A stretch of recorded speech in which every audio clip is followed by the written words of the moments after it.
Jean-Yves Comby, vous êtes maire de La Pesse.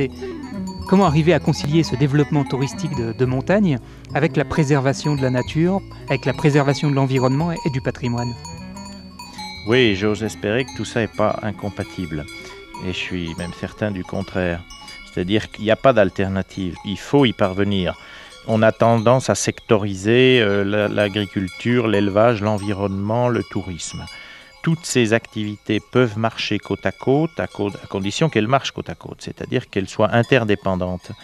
Alors après, effectivement, ici, on a misé sur pas ce qu'on pourrait appeler un tourisme de masse.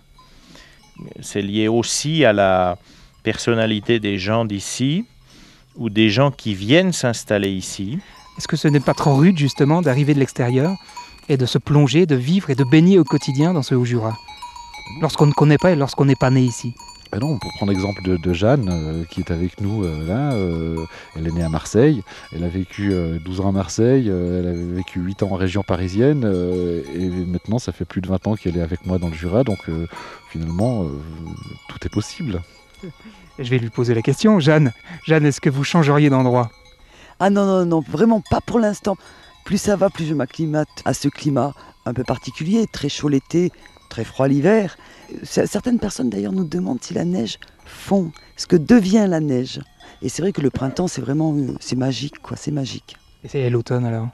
Ah, l'automne, c'est encore autre chose, c'est la magie des couleurs cette fois. La magie des couleurs, des odeurs.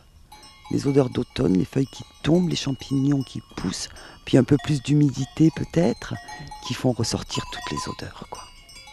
Là, Dominique, on assiste à un concert de cloches là.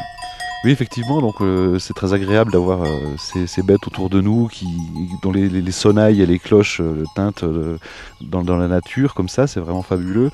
Et ça nous berce le soir quand on s'endort, c'est le paradis. Mais il y a différents sons de cloches là, on entend, hein? Oui, parce qu'il y a les petites sonnailles en tôle qui sont un peu moins onéreuses. C'est vrai que quand même les vaches arrivent à perdre leurs cloches ou à les abîmer, donc les paysans ne peuvent pas forcément se permettre d'acheter de la belle cloche de bronze. Mais c'est un autre charme. La cloche de bronze a quand même un son beaucoup plus beau que la sonnaille de tôle, quoi. Puis autre particularité, quand on se promène au milieu des vaches qui n'ont plus de cornes. Ah, ça c'est vrai que c'est une évolution, on va dire, un peu dommageable de l'agriculture. D'un point de vue de la sécurité dans le transport des bêtes, la sécurité des paysans qui s'en occupent, on écorne les vaches. Maintenant, c'est vrai que ça fait un peu bizarre. Moi, ça me choque de voir ces bêtes sans cornes. Mais c'est une évolution qu'on peut regretter, mais c'est comme ça maintenant.